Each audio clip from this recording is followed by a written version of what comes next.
আউযুবিল্লাহি মিনাশ শাইতানির রাজিম বিসমিল্লাহির রহমানির রহিম।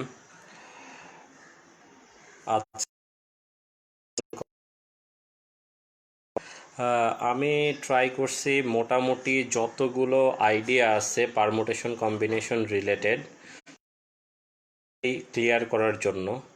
তো এর পরেও যদি কারো কোনো আইডিয়াতে প্রবলেম থাকে বা কোনো দু একটাতে যদি সমস্যা থাকে তাহলে আশা করি তোমরা একটু জানাবা, নক দিবা, তাহলেই হবে। ওকে, তো আমরা আজকে মানে র্যান্ডম কিছু প্রবলেম সলভ করবো। অ্যাকচুয়ালি যত আইডিয়া দেওয়ার ছিল সবগুলো আইডিয়া দেওয়া শেষ। এখন মেইনলি কাজ, তোমাদের যেটা কাজ হবে সেটা হচ্ছে বইয়ের যেসব প্রবলেমগুলো আছে সেই প্রবলেমগুলো তোমরা সলভ করবা। এরপরে যদি কোনো সমস্যা হয় আশা করি একটু জানাবা। ওকে, তোমরা কি কথা কিনা একটু আমাকে জানাবা যে কথা ঠিকমতো শুনতে, একটু জানালে খুবই ভালো হয়, কথা ঠিকমতো শুনতে। ওকে, সবাই আসতেছে আস্তে আস্তে। আচ্ছা, আমাদেরকে একটু বলে দিচ্ছি ভিডিও শুরুতেই যে মানে গতদিন আমি একটা স্ট্যাটাস দিছিলাম, সেখানে একটু কমেন্ট করতে বলছিলাম যে নেক্সট দিন কি কি পড়বা। তো তোমরা একটু ট্রাই করবা যে ওখানটায় কমেন্ট করে জানাতে, বা এখানটায় বা যে কোনো একটা জায়গায় মানে সামহাও জানাবা যে নেক্সট দিন এরপরে কোন টপিক্সটা আর কি পড়বা। ওকে, তো আমরা আজকে শুরু করে দেই। আশা করি তোমরা কি শুনতে পাচ্ছ, আমার কথা ঠিকমতো শুনতে পাচ্ছ কি না? ওকে, আমার কথা ঠিকমতো শুনতে পাচ্ছ কি না একটু জানাবা। শুনতে পাচ্ছ সবাই? ওকে, আচ্ছা। আজকে কি ভিডিও ঠিকমতো দেখা যাচ্ছে কি না, নাকি অনেক বেশি ঘোলা আসতেছে একটু জানাবা আজকে। ওকে, আচ্ছা শুরু করি আল্লাহর রহমতে।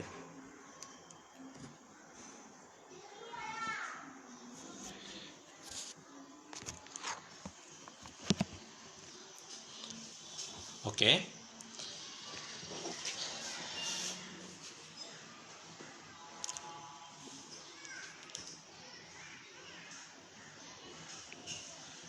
Okay fine. তো শুরু করি আমরা আজকের মতো। আচ্ছা, গতদিন আমরা একটা প্রবলেম দিয়েছিলাম। গতদিন একটা প্রবলেম করতে বলছিলাম যে এই প্রবলেমটা একটু সলভ করবা, যে এইখানটা x1 x2 x3 x4 এটা ইকুয়াল টু 100, এটা তার এবং এখান বলে এই x1 x2 x3 x4 এই যে না এইখানে যে মানে ভেরিয়েবলগুলো আছে, এইগুলো এক একটা ভেরিয়েবল। এইখানে যে ভেরিয়েবলগুলো আছে সেই ভেরিয়েবলগুলা বিলংস টু n মিনস হচ্ছে জিরো ছাড়া অন্য যে সকল নাম্বার আছে, জিরো ছাড়া অন্য যে সকল নাম্বার আছে, মানে অন্য যে সকল জিরো ছাড়া ধনাত্মক পূর্ণ সংখ্যা, জিরো হবে না, ধনাত্মক পূর্ণ সংখ্যা। n মিনস স্বাভাবিক সংখ্যা বা ধনাত্মক পূর্ণ সংখ্যা। ওকে, তো মানে কি 1 2 3 4 5 6 7 8 লাইক দ্যাট। ওকে,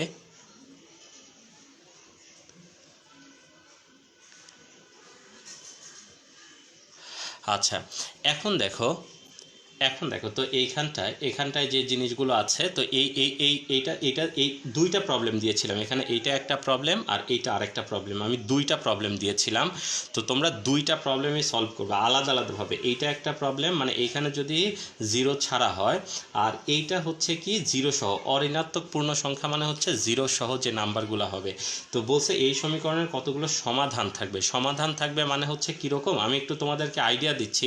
এই প্রবলেমটা তোমাদের হোমওয়ার্কই থাকবে, বাট আমি তোমাদেরকে একটু আইডিয়া দিচ্ছি। সেটা হচ্ছে কি মানে সমাধান বলতে কি বোঝাচ্ছে, যে মনে করো এইখানটায় মানে প্রথমটার জন্য যদি আমি বলি, সেটা হচ্ছে কীরকম যে 1 যোগ 1 যোগ 1 যোগ এখানে দিলাম 97। ওকে, তাহলে এটা সমান সমান দেখো 100, তার মানে এইটা আমার একটা সলিউশন। ওকে, আবার দেখো মনে করো এরকম হইতে পারে 1 যোগ 1 যোগ 2 যোগ 98, এটা দেখো আর একটা সলিউশন। ওকে, তারপরে এরকম হইতে পারে কি যেন বলে 1 যোগ 2 যোগ 3, এখানে কত হয়েছে 5 আর একে কত 6, 6 আর এখানটায় তাহলে কত 94, তাহলে এটাও কি 100। এইরকম কতগুলো সলিউশন গঠন করা যাবে। ওকে, আর যেটা এই যে পরেরটা ছিল অঋণাত্মক পূর্ণ সংখ্যা, সেক্ষেত্রে তুমি কি করতে পারতা, এখানে মনে করো 0, এখানে দিলাম 2, তাহলে দেখো 0 যোগ 97 800, মানে সেকেন্ডটার জন্য, এটা সেকেন্ডটার জন্য এটাও আমার একটা সলিউশন হইতে পারতো। ওকে, তো এটা একটা সলিউশন হইতে পারতো। এটা হচ্ছে সেকেন্ড অপশনের জন্য, আর ফার্স্ট অপশনের জন্য এখানে 0 কখনো আসতে পারবে না। Okay fine. আচ্ছা, একটু তোমরা একটু কমেন্ট করে জানাবা যে আজকে লেখাগুলো ঠিক মতো দেখতে পাচ্ছ কি না, গত দিনের মতো সমস্যা হচ্ছে নাকি আজকে লেখাগুলো ঠিক মতো দেখতে পাচ্ছ। ওকে ফাইন, তাহলে এটা হচ্ছে এই প্রবলেমটা তোমরা সলভ করবা, এটা হচ্ছে হোমওয়ার্ক, এটা অবশ্যই সলভ করবা। আমি একটু তোমাদেরকে আইডিয়া শেয়ার করলাম যে জিনিসটা কেমন, এর চেয়ে বেশি কোনো কিছু বলবো না। ওকে ফাইন, এবার চলে আসো আজকের প্রবলেমে চলে যাই আমরা। ওকে, আজকে আমরা টোটাল প্রবলেম সলভ করব হচ্ছে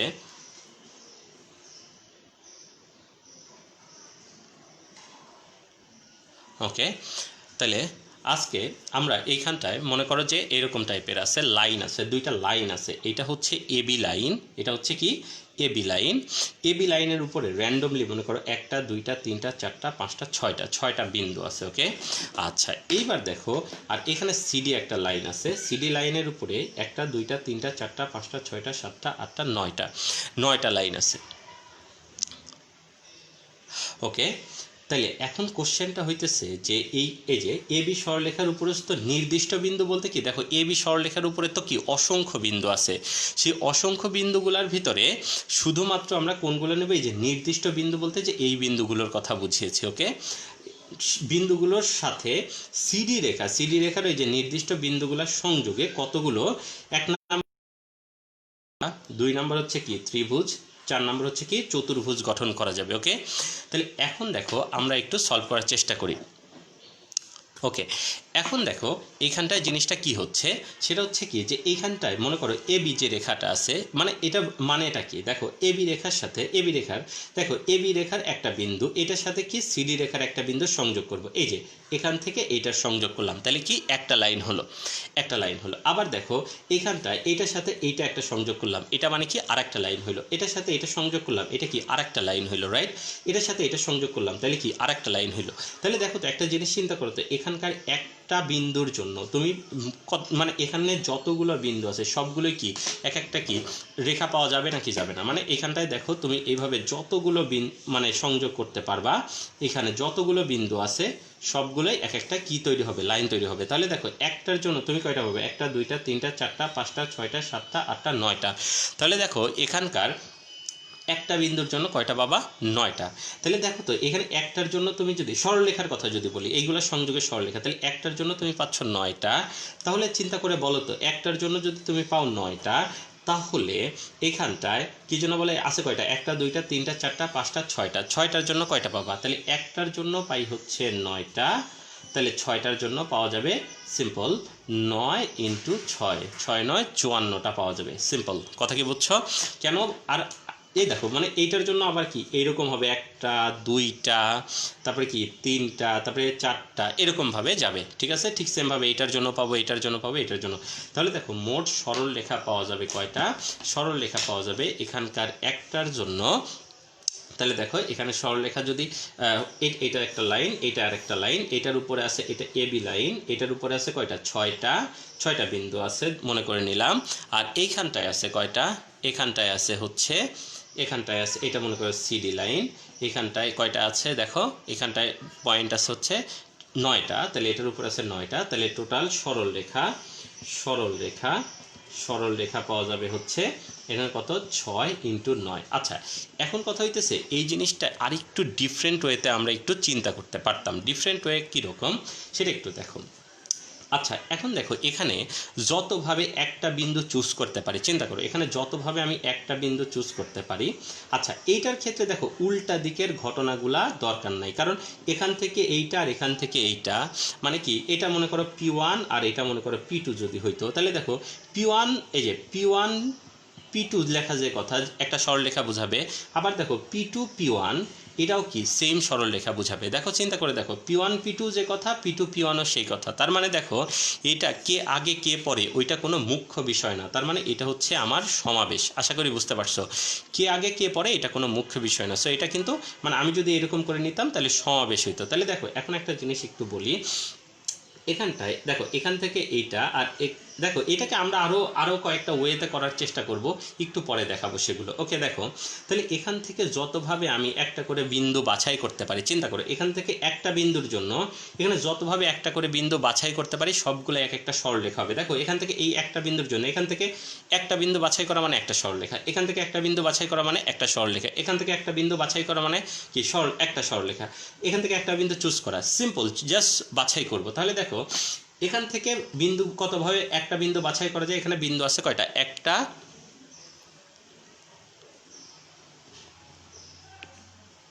ওকে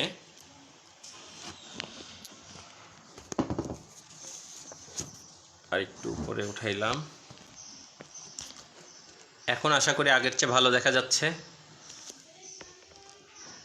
ওকে এবার দেখো তাহলে এখান থেকে কতভাবে একটা করে বিন্দু চুজ করতে পারি, তাহলে এখানে আছে কয়টা, একটা, দুইটা, তিনটা, চারটা, পাঁচটা, ছয়টা, সাতটা, আটটা, নয়টা। তাহলে নয়টা থেকে জাস্ট সিম্পল একটা বিন্দু চুজ করা মানেই আমার এখানে একটা সরলরেখা রিপ্রেজেন্ট করবে। তাহলে দেখো নয়টা থেকে একটা বিন্দু চুজ করা যায় কতভাবে, 9C1 উপায়, রাইট, 9C1 উপায়। একটু বোঝার চেষ্টা করো, নয়টা থেকে একটা বিন্দু চুজ করা যায় 9C1 উপায়ে। আচ্ছা এখন দেখো এখান থেকে কি একটা একটা একটা এই উপরেরটা থেকে একটা রেখা, মানে এখানে আছে 6টা বিন্দু, তাহলে কি একটা বিন্দু কতভাবে চুজ করা যায়, সেটা হচ্ছে কত, 6C1। ওকে জাস্ট এই দুইটা গুণ করে দিলেই এটা আমার কি সরলরেখা রিপ্রেজেন্ট করতেছে, রাইট। বা এখানে 6 × 9C1 মানে একই কথা। তার মানে এখানে দেখো 6C1 মানেই হচ্ছে কত 6 আর 9C1 মানেই হচ্ছে কত 9। তাহলে এটা হবে আমার 6 × 9। আশা করি বুঝতে পেরেছো। বা এটাকে এরকম করেও লেখা যেত 6 × 9C1। উল্টা ঘটনাটা আর ঘটাই নাই, কারণটা হইতেছে কি এইখানটায় সরলরেখার ক্ষেত্রে, শুধুমাত্র সরলরেখার ক্ষেত্রে এইখানটায় কি হয়েছে, এই যে P1 P2 P2 P1 দুইটা সেম জিনিস, মানে রিভার্স ঘটনাগুলাও আমার ঘটে গেছে অলরেডি। ওকে এবার আসো ত্রিভুজ গঠনের ক্ষেত্রে একটু কাহিনী আছে। ত্রিভুজ গঠনের ক্ষেত্রে আমার একটু ঘটনাটা অন্যরকম হবে। কীরকম দেখো একটু দেখার চেষ্টা করো। সেটা হচ্ছে মনে করো এই একটা রেখা আছে আর এই একটা রেখা আছে। এবার দেখো ঘটনাটা একটু বোঝার চেষ্টা করো। এইখানে একটা বিন্দু আছে, মনে করো আমি 3টা বিন্দু নিলাম, র্যান্ডমলি 3টা বিন্দু নিলাম, আর এখানে নিলাম আমি হচ্ছে 4টা বিন্দু। ওকে এবার দেখো একটা জিনিস চিন্তা করো তো, একটা যদি আমি ত্রিভুজ গঠন করতে চাই, তাহলে দেখো তো এখানকার একটা বিন্দুর সাথে এখানকার কয়টা বিন্দুর সংযোগ করতে হবে। দেখো সিম্পল, একটা বিন্দুর সাথে দুইটা বিন্দুর সংযোগ করতে হবে, রাইট। দেখো এইটা তাহলে আমার একটা কি গঠন করেছে, ত্রিভুজ গঠন করেছে। একটার সাথে দুইটা বিন্দু সংযোগ করেছি, তাহলে এখানটায় আমি একটা ত্রিভুজ গঠন হয়েছে। তাহলে দেখো ত্রিভুজের ক্ষেত্রে কিন্তু এখানকার একটা বিন্দুর জন্য, দেখো এখানকার একটা বিন্দুর জন্য এখানে আমার কয়টা বিন্দুর সংযোগ করা লাগতেছে, দুইটা করে। যেমন মনে করো এটা যেমন হইতে পারে, এটা মনে করো P1 P2 P3 P4। তাহলে এখন দেখো P1 আর P3 নিয়েও যদি আমি একটা ত্রিভুজ গঠন করতাম, মনে করো আমার এটা নাই, সেটাও তো আমার একটা কি মানে ত্রিভুজ গঠন হইতো। আবার দেখো P1 আর P4 নিয়েও তো করতে পারতাম, রাইট। বা আমি চিন্তা করো P3 আর P4 নিয়েও কি করতে পারতাম। তার মানে দেখো এখানকার একটা ভাবে করতে পারি, জাস্ট দুইটা বিন্দুর সংযোগ করতে পারি, প্রত্যেকটা আমার একটা ত্রিভুজ গঠন করবে, রাইট। এখানকার একটার সাথে এখানে কয়টা, দুইটা বিন্দু। তাহলে দেখো এখানে আছে 4টা বিন্দু ছিল, সাপোজ এখানে কয়টা ছিল, 4টা বিন্দু। তাহলে চিন্তা করো এখানকার একটার জন্য এখানে যতভাবে নিতে পারি সবগুলো, দুইটা বিন্দু যতভাবে নিতে পারি সবগুলো আমার একটা ত্রিভুজ গঠন করবে। তাহলে তো 4টা আছে, 4টা থেকে তাহলে কি যতভাবে চুজ করতে পারি। তাহলে দেখো 4টা থেকে 2টা কতভাবে চুজ করা যায়, 4C2। 4টা থেকে 2টা যতভাবে বাছাই, কেন বাছাই বলছি, কারণ চিন্তা করো এখানে যদি এটা যদি আমার এ পয়েন্ট হইতো, তাহলে দেখো এ P1 P3 যে কথা আর এ P3 P1 এই দুইটা একই কথা। এটাও যে ত্রিভুজ গঠন বোঝাবে, এটাও কি সেম ত্রিভুজ বোঝাবে। ফর দ্যাট রিজন হয়েছে সিম্পল কম্বিনেশন। আশা করি তোমরা বুঝতে পেরেছো। এখন দেখো এইখানে একটা ঘাপলা আছে, আমি তো শুধুমাত্র এই পাশের থেকে ত্রিভুজগুলো চিন্তা করে দেখো, এটা বোঝার বিষয় আছে কিন্তু এখান থেকে একটা বিন্দুর জন্য কতগুলা করে ত্রিভুজ সেটা বের করছি আমরা। এখানকার একটা বিন্দুর জন্য কতগুলা করে ত্রিভুজ সেটার কথা চিন্তা করছি। কিন্তু চিন্তা করো তো, যদি আমি নিচের থেকেও তো ত্রিভুজ গঠন করতে পারতাম। চিন্তা করো, এইটা এই যে এইরকম একটা কি ত্রিভুজ গঠন করতে পারতাম না কি পারতাম না? এটা একটা ত্রিভুজ হইতে পারতো, বা এখান থেকে এইটা নিয়েও কি একটা ত্রিভুজ গঠন হইতে পারতো, রাইট? তাহলে দেখো এখানকার একটার জন্য, এখানকার একটা বিন্দুর জন্য দেখো এখানে যতভাবে আমি নিতে পারি দুইটা বিন্দু সবগুলো এক একটা ত্রিভুজ গঠন হবে। এখানকারটার জন্য কি এইটা একটা ত্রিভুজ গঠন হবে, এটা একটা ত্রিভুজ গঠন হবে, রাইট? তাহলে দেখো একটা জিনিস, তাহলে আমরা শুধুমাত্র উপরেরটা চিন্তা করছিলাম, তাহলে নিচেরটা কিন্তু চিন্তা করা এখনো বাকি আছে, রাইট? তাহলে দেখো নিচের উপরের থেকে তাহলে কি যতভাবে দুইটা বিন্দু চুজ করতে পারবো, উপরের থেকে যতভাবে দুইটা বিন্দু চুজ করতে পারবো, উপরে যতভাবে দুইটা বিন্দু চুজ করতে পারবো প্রত্যেকটা একটা ত্রিভুজ গঠন করবে, রাইট? তাহলে দেখো উপরের কতভাবে, উপরে দুইটা নেওয়া যায় কতভাবে, উপরে বিন্দু আছে তিনটা, রাইট? বিন্দু আছে কয়টা? তিনটা। তাহলে তিনটা থেকে দুইটা নেওয়া যায় 2 পাই, রাইট? তাহলে একটার জন্য তুমি ত্রিভুজ গঠন করতে পারো 2 সংখ্যক, রাইট? এখন তাহলে এই নিচে বিন্দু আছে কয়টা? একটা, দুইটা, তিনটা, চারটা, মানে কি একটার জন্য এতগুলো, তাহলে চারটার জন্য কত হবে? 4 × 3c2। বুঝাইতে পারছি আশা করি। 4 × 3c2।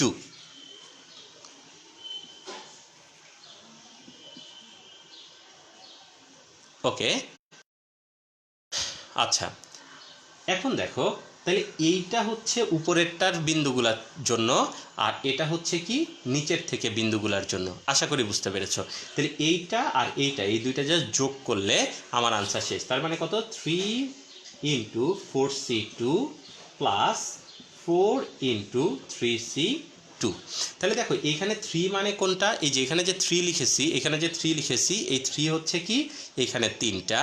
এখানে 4 কোনটা? এই যে 4 কোনটা? এই যে এখানে যে 4 লিখেছি সেই 4।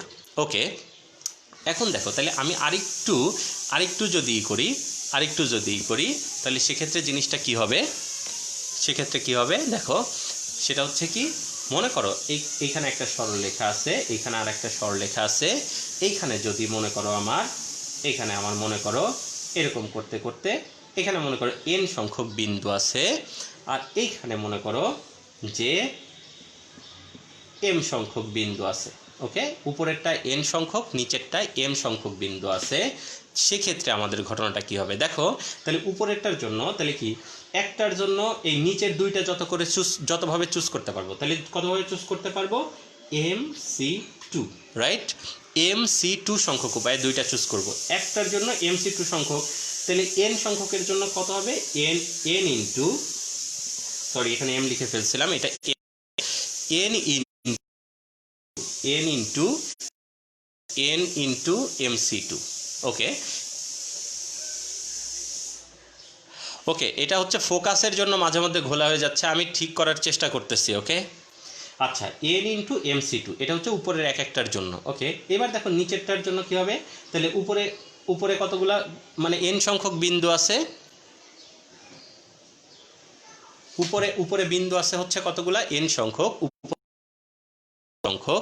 তাহলে উপরে বিন্দু আছে হচ্ছে n সংখ্যক, তাহলে এখানটায় কত?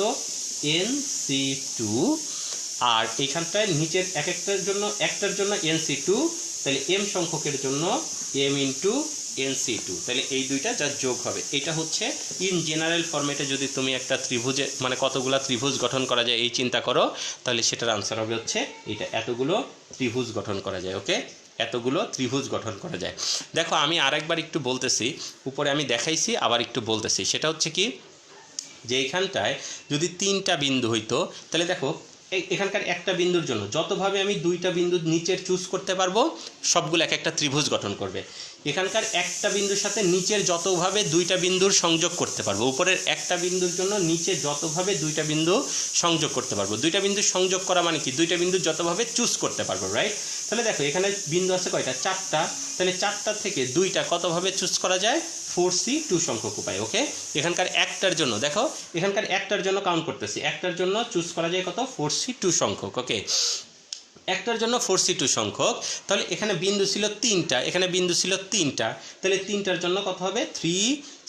Into 4c2। ওকে, আচ্ছা এবার দেখো উপরের কেসটার কথা চিন্তা করো, ওইটা তো গেল নিচেরটার। ওকে, এখন কথা হচ্ছে এই নিচের একটা বিন্দুর সাথে উপরের দুইটা বিন্দুর সংযোগ যতভাবে করতে পারবা, তাহলে দেখো নিচের একটার সাথে উপরের দুইটা কতভাবে, এখানে আছে তিনটা থেকে দুইটা কতভাবে চুজ করা যায়, 3c2 সংখ্যক উপায়। ওকে, তাহলে এই জন্য লিখেছি একটার জন্য কতগুলা 3c2 সংখ্যক। ওকে, এবং একটা মজার জিনিস দেখো, এখানে যতভাবে দুইটা বিন্দু চুজ করব প্রত্যেকটা এক একটা ত্রিভুজ গঠন করবে, কারণ কি এইটা এখানকার একটার সাথে কানেক্টেড। ওকে, এখানকার একটার সাথে কানেক্টেড। ওকে, এবার দেখো তাহলে এখানটায় কত, একটার জন্য 3c2, তাহলে চারটার জন্য কত হবে 4 ইন্টু 3c2।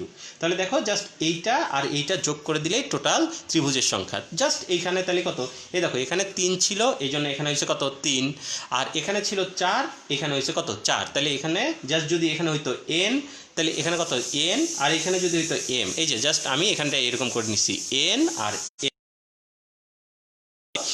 m নিয়েছি। তাহলে দেখো এইখানটায় সিম্পল, ওই যে একটার জন্য এই নিচের যতভাবে দুইটা চুজ করতে পারবো কতভাবে, mc2, একটার জন্য mc2, তাহলে n সংখ্যকের জন্য n ইন্টু mc2 প্লাস এইখানে কতগুলা nc2, তাহলে এইখানটায় nc2 ইন্টু m। এটা হচ্ছে ত্রিভুজের সংখ্যা, ত্রিভুজের সংখ্যা। ওকে, ত্রিভুজের সংখ্যা। আশা করি বুঝতে পারছো। ওকে, তাহলে দেখো আমাদের যেটা প্রবলেম ছিল এইখানটায়, আশা করি এখন আর প্রবলেম হবে না, এটা পারবা তোমরা এখন।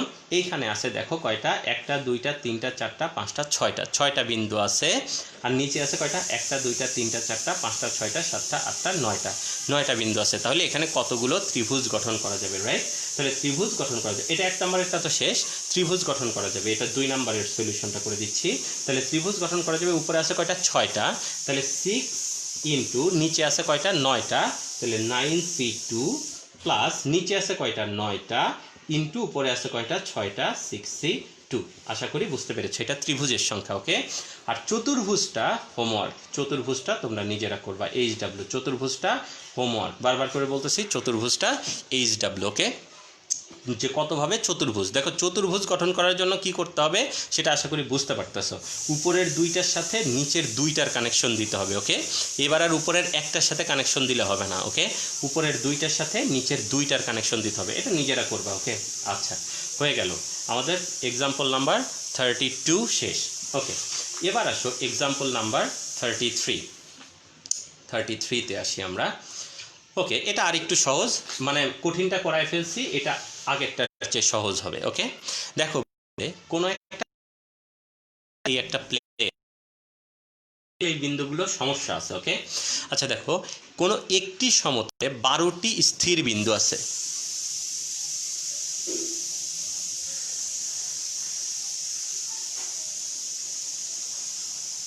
এখনো লেখা বুঝতেছেন না?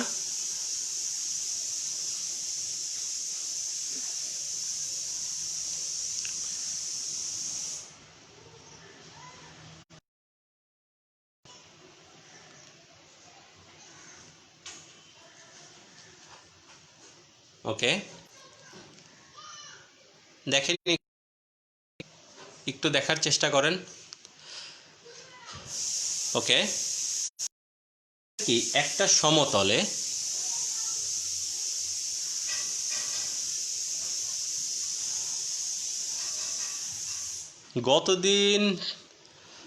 গতদিনের মতো কি ঝাপসা বোঝা যাচ্ছে নাকি অবস্থা?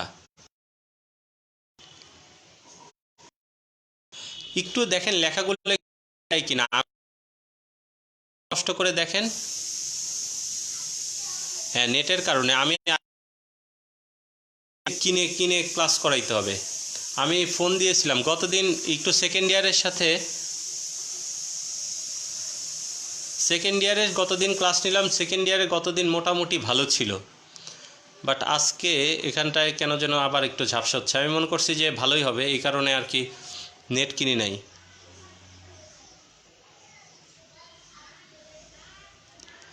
ওকে, আচ্ছা আমার কথাগুলা কি বুঝতেছেন না? কথাগুলার সাথে কি লেখাগুলা মিলাইতে পারতেছেন না, যেখানে কি লেখা আছে? যদি তা না হয় তাহলে আমি নেট কিনে নিয়ে তারপরে ক্লাস শুরু করি। একটু আমাকে একটু জানান যে কথাগুলার সাথে লেখাগুলা মিলাইতে পারতেছেন কিনা,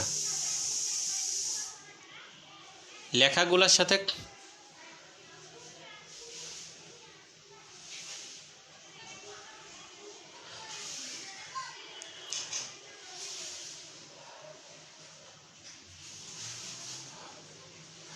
ওকে, তাহলে কি আমি নেট কিনে নিয়ে তারপরে শুরু করব নাকি এইভাবে চালাবো? আমি মুখে বলতেছি আর লিখতেছি।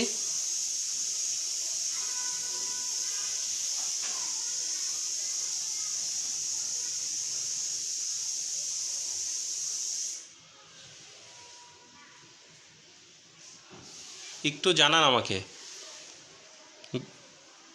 আমি কি তাহলে এটা বাদ দিয়ে নেটে কিনে নিয়ে তারপরে শুরু করব কিনা, মানে কথার সাথে লেখা মিলাইতে পারেন কিনা আপনারা?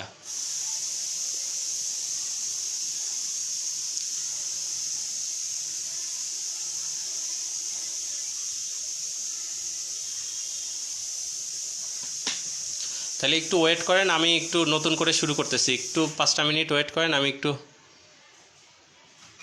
একটু ওয়েট করেন আপনারা।